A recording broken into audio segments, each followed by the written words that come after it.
নমস্কার বন্ধুরা, কিভাবে ইলিশ মাছের দো পেঁয়াজি করতে হয় দেখুন আপনারা। আমি ইলিশ মাছ এখানে কেটে নিয়ে হলুদ, মরিচ আর লবণ 1 চা চামচ দিয়ে দিয়েছি, আর এখানে আমি পেঁয়াজ কেটে নিয়েছি। এখন এটাকে মেখে ফ্রাই প্যান দিয়ে দিলাম, চুলা ধরিয়ে দিলাম।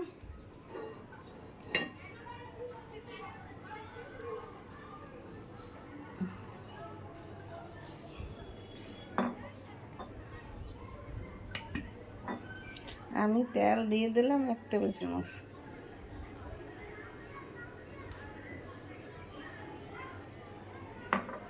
দুই মিনিট পর ফিরে আসছি। 2 মিনিট পর ফিরে এসে আমি মাছ মেখে ভাজা দিয়ে নিয়েছি, আর পেঁয়াজ, হলুদ, মরিচ, লবণ দিয়ে মেখে পাশে দিয়ে দিচ্ছি। এখন ঢাকনা দিয়ে ঢেকে দেবো। 2 মিনিট পর ফিরে আসছি। 2 মিনিট পর ফিরে আসছি। আমি মাছ ভাজা ফিরিয়ে দিয়েছি।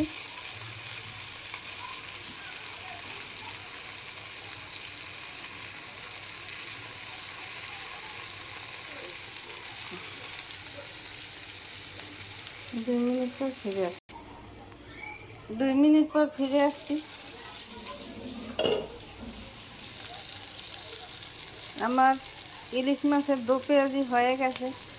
এইভাবে আপনারা ঘরে তৈরি করে ইলিশ মাছের দো পেঁয়াজি বানিয়ে খাবেন, খেতে অনেক সুস্বাদু।